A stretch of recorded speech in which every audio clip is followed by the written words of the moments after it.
안녕하세요 여러분, 노마드입니다.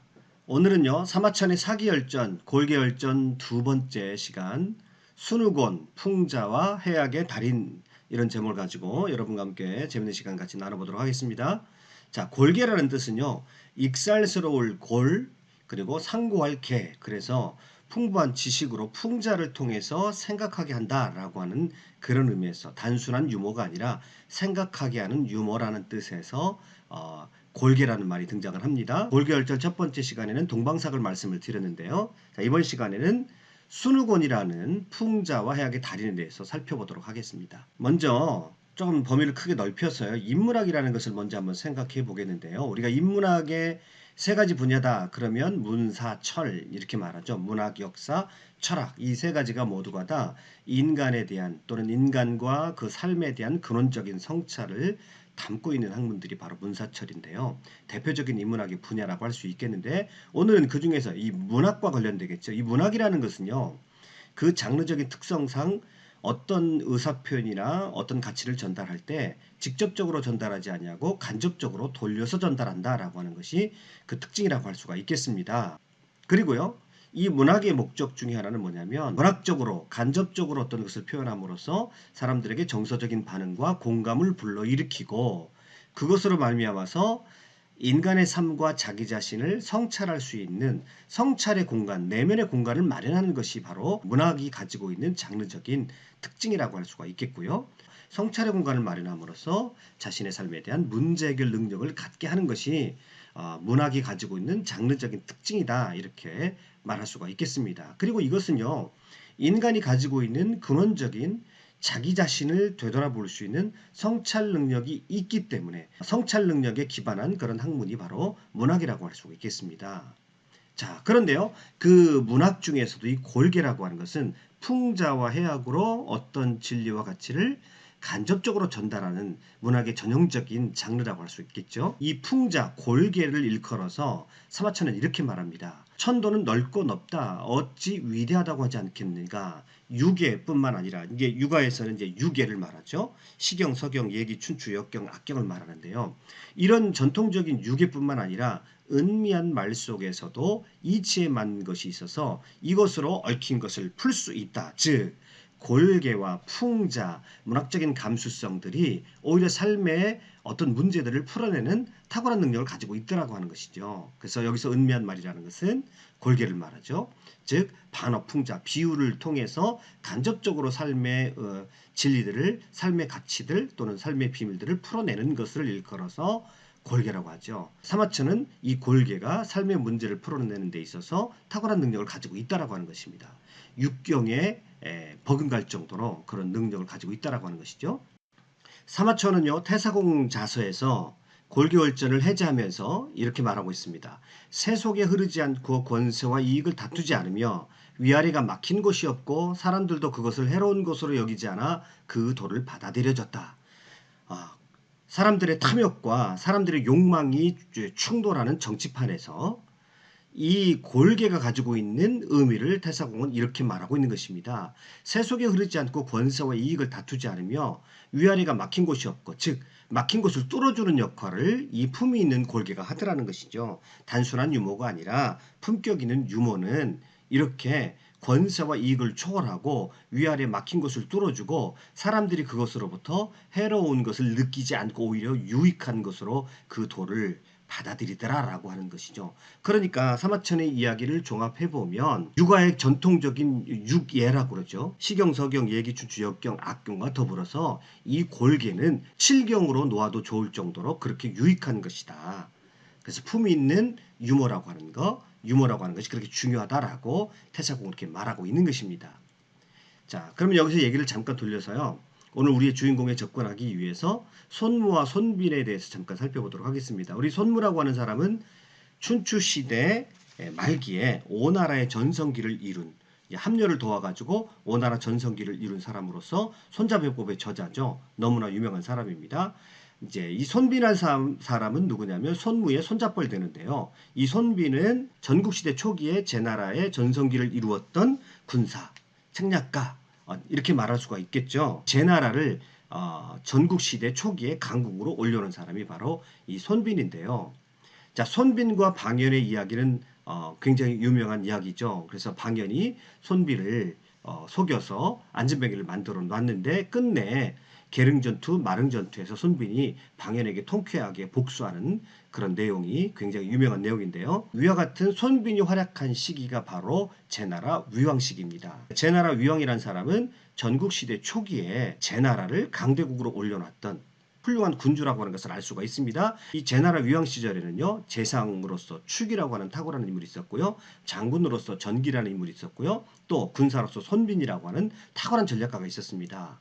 뿐만 아니라 그때 직하학궁이라고 해서요, 제나라 수도에 전국의 학자들, 그 당대의 최고의 학자들을 다 불러 모아서 학당을 열을 정도로 학문에도 굉장한 관심을 가지고 있었던 사람이 바로 제나라 위왕입니다. 위왕이 처음부터 정치를 잘했던 것은 아닙니다. 즉위 초의 위왕은요, 궁궐 안에서 주야로 술과 노래와 춤과 호색으로 국정을 소홀히 하는 방탕한 군주였습니다. 군주가 방탕하니까요, 그 밑에서 국정을 책임지고 있는 문무백관들도 역시 문란하고 서로 갈등하며 나라가 혼란에 빠지겠죠. 거기에다가 엎친 데 덮친 격으로 외적의 침입으로 땅을 잃어버리는 등 제나라는 위기에 빠지게 됩니다. 이때 등장한 사람이 누구냐면 순우곤이라는 사람입니다. 난세의 현신이 등장한 거예요. 바로 이 순우곤이 사마천이 골기열전에서 품위 있는 유머로서 나라를 구했던 바로 그 사람이라고 소개하는 것입니다. 자, 이 사람은 원래 신분이 아주 천한 사람이어서 대릴사위로 가야 됐다고 합니다. 당대의 대릴사위 하면 거의 종이나 다름없는 그런 하찮은 신분이었는데요. 더구나 그는 7자도 되지 않는 160cm가 채 되지 않는 아주 적은 키였다고 그래요. 그런데 익살이 풍부하고 다변이라 어떤 사람과도 짓거려도 막히는 법이 없었다라고 그렇게 말을 합니다. 또 그는 말을 잘했기 때문에 외교관으로서도 큰 활약을 해서 한 번도 외교에서 실패한 적이 없는 그런 탁월한 외교관이었다고 합니다. 그만큼 말을 잘했다고 하는 것이죠. 그래서 방탕한 위왕을 깨우는데 이 사람이 역할을 하게 되는데 어느 날 방탕에 빠져있는 위왕에게 찾아갑니다. 그리고 이렇게 왕에게 수수께끼를 냅니다. 이 제위왕이요, 수수께끼를 굉장히 좋아했다라고 그래요. 그래서 이렇게 수수께끼를 냅니다. 제 나라 안에는 큰 새가 있습니다. 이 새는 제 나라의 궁 안에 살고 있는데 3년 동안 울지도 않으면 날지도 않습니다. 대왕께서는 이 새가 무슨 새인지 아십니까? 라고 그렇게 질문을 던지는 겁니다. 여러분, 이 이야기는 어디서 많이 들어본 것 같지 않습니까? 예, 바로 초장왕이 춘추시대의 세 번째 패자잖아요. 3년 동안 방탕한 생활을 하게 되죠. 초장왕도요. 자, 그래서 그때 오거라는 신하가 등장해서 이와 같은 질문을 던지는데 아마 이제 그때의 일을 생각을 하고 이 순우곤이 제위왕에 와가지고 이런 질문을 던졌던 것 같습니다. 여기에서 나온 유명한 사자성어가 불비불명이죠. 3년 불비불명입니다. 3년 동안 이제 날지도 울지도 않는 새에 관한 그런 수수께끼를 낸 것이죠. 이 이야기를 들으니까요, 제나라 위왕이 무슨 얘기인지 알아들었어요. 그리고 나서 똑같이 초장왕과 똑같은 말을 합니다. 이 새는 날지 않으면 그만이지만 한번 날았다 하면 하늘 높이 나르고 울지 않으면 그만이지만 한번 울었다 하면 사람들을 놀라게 할 것이요 라고 대답을 하고 순우곤으로부터 이 수수께끼를 질문받은 연후에 위왕이 달라지기 시작합니다. 그는 방탕한 군주에서 벗어나서 이제 정치를 제대로 하기 시작을 합니다. 정신을 차려 정치에 임한 후에요, 모든 현령 72명을 불러들여서 그 중에 한 명에게는 상을 내리고 한 명에게는 벌을 줍니다. 이제 지방 현령들을 휘어잡은 거죠. 그리고 군대를 일으켜 출전을 하게 됩니다. 그래서 그동안 빼앗겼던 땅들을 모두 되찾게 됩니다. 그 후에 36년간 위험을 떨치게 되었고요. 전국시대 초중반에 제나라가 전성기를 이루게 되는 것입니다. 이 이야기에서 사마천이 말하고자 하는 것이 이 순우곤이라는 사람이 이 제위왕을 깨우는 데 있어서는 직접적으로 가난한 것보다는 이렇게 수수께끼를 통해서 문학적인 감수성을 불러일으켜서 방탕한 생활을 돌이켰다라고 하는 것입니다. 사마천이 강조하고 있는 것이죠. 자, 두 번째 에피소드는요, 위왕 8년에 있었던 일인데요. 초나라가 대군을 일으켜서 제나라를 침략해 옵니다. 이때 제나라 왕이 순우곤을 조나라에 보내서 이제 구원병을 요청하려고 했는데 황금 100근과 거마 10대를 예물로 보내려 합니다. 그런데요, 갑자기 순우곤이 하늘을 우러러 호탕하게 웃는데요. 얼마나 심하게 웃는지 갓근이 모두 끊어졌다고 합니다. 그러니까 이 위왕이 그대는 이 예물이 적다고 생각하고 뭔가 눈치를 챘겠죠. 그런데요, 이때에도 순우곤이 직접적으로 말하지 않아요. 어찌 감히 그럴 수 있겠습니까? 그러면 그 웃음이 뜻하는 것이 무엇이요? 라고 묻습니다. 제가 동쪽에서 돌아오면서 길가에서 풍작을 지는 사람을 봤습니다. 그는 돼지 다리 하나와 술 한 잔을 차려놓고 빌었습니다. 그리고 나서 이렇게 말하더이다. 높고 좁은 밭에서는 바구니에 넘치고 낮고 습기 많은 밭에서도 수레에 가득 차게 오곡이 풍성하게 익어 우리 집에 넘쳐나게 해주시옵소서라고 이렇게 기도를 하더군요. 저는 그 사람은 손에 들고 있는 것은 그렇게 적으면서 바라는 것은 너무 많은 것을 보았습니다. 그래서 웃었습니다. 라고 이렇게 말하는 겁니다. 자, 지금 절대절명의 나라가 위기를 당하고 있는데 조나라의 구원병을 요청하러 가면서 예물이 너무 적다라고 하는 것을 한 농부의 욕심에 찬 기도를 빗대어서 이야기를 하고 있는 것이죠. 그러니까요, 왕이 눈치를 챕니다. 이 말을 들은 왕이 황금 1000일과 100억 열상, 거마 100대를 더 주었습니다. 이 정도는 주어야 상대 조나라 왕이 마음이 좀 움직일 만하다라고 하는 것이죠. 그래서요, 순우곤이 작별 인사를 하고 떠나가지고요, 조나라에 도착을 합니다. 그래서 조나라 왕이 그 선물을 받고 그에게 정예병사 10만 명과 전차 1000대를 내주게 됩니다.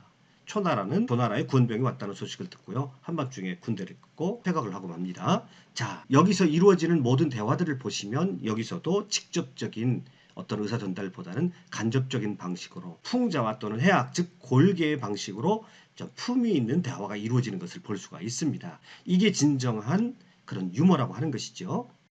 자, 국난의 문제가 해결이 되었습니다. 그래서 기분이 좋아진 위왕이 신하들을 후궁으로 다 불러 모아놓고 순우곤에게 이렇게 묻습니다. 그대는 술을 얼마나 마시면 취하오? 이렇게 물어보게 됩니다. 자, 이 이어지는 대화에서요, 순우곤이라는 사람이 얼마나 말을 잘하고 아주 기가 막히게 위트 있는 사람인지를 나타내주는 대화가 이어지게 되는데요. 이 말에 대해서 이제 순우곤이 이렇게 말합니다. 신은 한 말을 마셔도 취하고 한 섬을 마셔도 취합니다. 이렇게 말을 합니다. 여기서 한 말이라는 것과 한 섬이라는 것은 10배의 차이가 있습니다. 그러니까 10말이 한 섬이에요. 그러니까 어떨 때는 한 말을 마셔도 취하고 어떨 때는 한 섬을 마셔도 또 취합니다. 이렇게 말하는 것은 그때그때 상황에 따라 다르다는 거예요. 그러니까 왕이 참 처음에는 납득이 안 됩니다. 그래서 재차 이렇게 물어봅니다. 그대는 한 말을 마셔도 취하는데 어찌 한 섬을 마실 수 있어? 그 까닭을 들어볼 수 있겠어? 라고 왕이 재차 물어보자 순우곤이 이렇게 말합니다. 대왕이 계신 앞에서 술을 내려주신다면 옆에는 법을 집행하는 관리가 있고 뒤에는 어사가 있어 신은 두려워 몸을 숙이고 술을 마십니다. 그러니 한 말을 못 넘기고 취합니다. 즉 즐겁지 않은 자리이기 때문에 대왕께서 술을 내려주신다면 금방 술이 취할 겁니다. 이렇게 얘기하는 거예요. 이렇게 계속 이어져 얘기합니다. 만약에 친한 친구와 오랫동안 만나지 못하다가 갑자기 상봉하여 즐거운 마음으로 옛일을 이야기하고 정담을 나누면서 마시게 되면 5, 6말을 마시더라도 취하지 않습니다. 이렇게 얘기합니다. 즉 기분이 좋은 상태에서 친구와 유쾌한 자리라고 한다면 친구와 만나는 유쾌한 자리라고 한다면 취하지 않습니다. 덜 취합니다. 이렇게 얘기하는 거예요. 그러면서 또 이렇게 얘기합니다. 마을에 잔치가 있어서 남녀가 한데 섞여 술을 돌리고 장기와 투호를 해서 짝을 짓고 남녀가 손을 잡아도 벌을 받지 않고 아름다운 여자를 많이 바라보아도 그 많은 일이 없으며 앞에는 귀걸이가 떨어지고 뒤에는 비녀가 떨어져 나가는 경우라면 저는 이런 것을 좋아하여 8말을 마시지만 2할 내지는 3할밖에 취하지 않습니다. 이렇게 말합니다. 자, 요 말을 가만히 보세요. 동네에서 흥겨운 잔치가 벌어져서 남녀노소 할 것 없이 그 자리를 즐기는 자리라고 한다면 저는 그 즐거움 때문에 8말을 마셔도 덜 취할 겁니다. 이렇게 얘기하는 거예요. 그런데요, 그 다음 말이 기가 막힌 말입니다. 듣기에 따라서는 음탕한 말처럼 들리기도 합니다. 자, 이렇게 말합니다. 해는 저물고 술은 취하는데 술통을 모으고 남녀가 합성합니다. 신발은 서로 뒤섞이고 술잔과 그릇이 어지럽게 흩어져 있고 당상에는 불이 꺼집니다. 즉 너무 취해서 너무 흥겨운 나머지 남녀가 섞여서 이제는 도에 지나친 행동을 하기 시작한다는 것입니다. 해가 저물고 술이 취하는데 남녀가 합성을 하게 되면 거기에서 음탕한 일들이 벌어진다라고 하는 것을 지금 얘기하고 있는 것입니다. 그런데 그 얘기를 살짝 분위기를 바꿔놓습니다.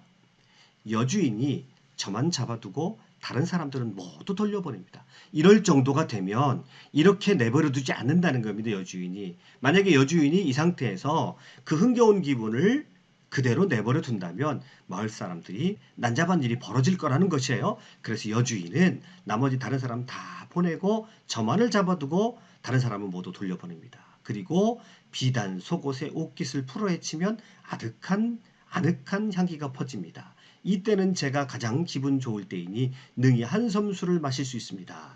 자, 여기서 많은 사람들이 집단적으로 음란한 행위에 빠지지 않게 하기 위해서 여주인이 다른 사람을 다 보내고 자기만 잡아둔다라고 하는 것이에요. 그러면서 약간 성적인 농담을 하는 것 같습니다만은 여기에서 큰 교훈을 이 순우고는 주고 있는 것입니다.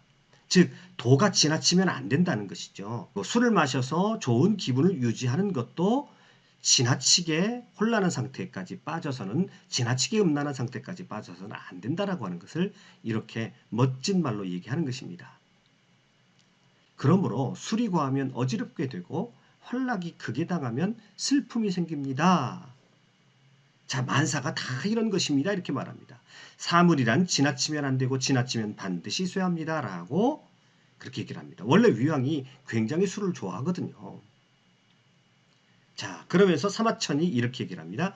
이러한 말로 풍간한 것이다. 여기서 풍간했다는 것은 풍자했다라고 하는 말입니다.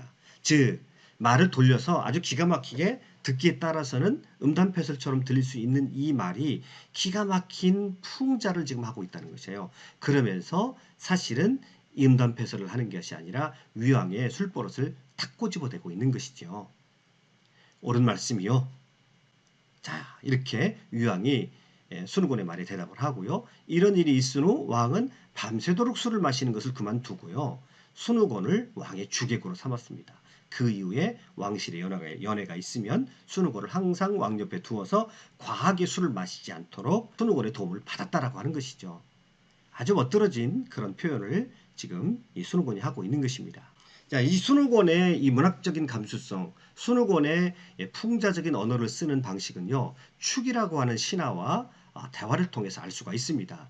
이 축이라는 신화는요, 방탕한 생활에서 정사에 나선 유양이 축이를 후에 재상으로 발탁을 하는데요, 그와는요, 검은 고를 잘 타는 그런 공통점을 가지고 있습니다. 즉, 이 축이라는 사람은요, 키도 크고 또 음악에 등에서 검은 고를 잘 탑니다. 이런 부분이 위왕과 맞아 떨어져서 위왕이 축이를 재상으로 발탁하게 됩니다.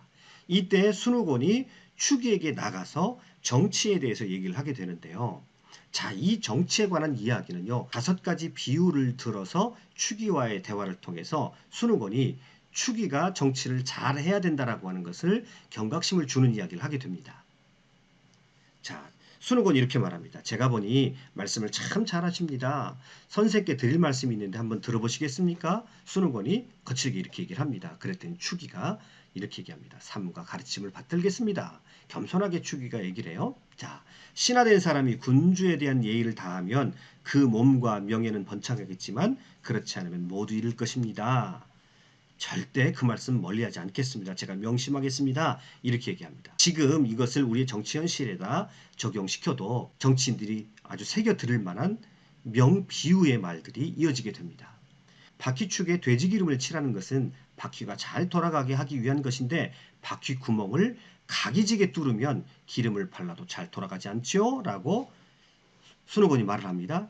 자, 여러분이 무엇을 말하는 것이겠습니까? 비유로서 풍자적인 언어를 써서 문학적인 표현으로 순우곤이 말을 하고 있습니다. 그때에 축이가 측근들로 하여금 잘 받들도록 하겠습니다. 즉 이 말은 뭡니까? 모든 신하들이 국정을 임할 때 조정이 하나가 되어서 마치 바퀴축에 돼지기름을 발라서 바퀴가 잘 돌아가는 것처럼 모난 사람이 없이 서로 의견을 잘 조정해서 조정이 잘 돌아가야 된다라고 하는 것을 지금 이야기하고 있는데 그 말을 축이는 금방 알아듣고 측근들로 하여금 잘 받들도록 하겠습니다. 이렇게 대답을 하고 있는 것입니다. 두 번째는 이런 비유를 듭니다. 활을 만들 때 잘 마른 나무에 악효를 칠하는 것은 잘 들어맞게 하기 위한 것인데 공간이 비고 틈이 생기면 메울 수가 없지요. 이렇게 말합니다.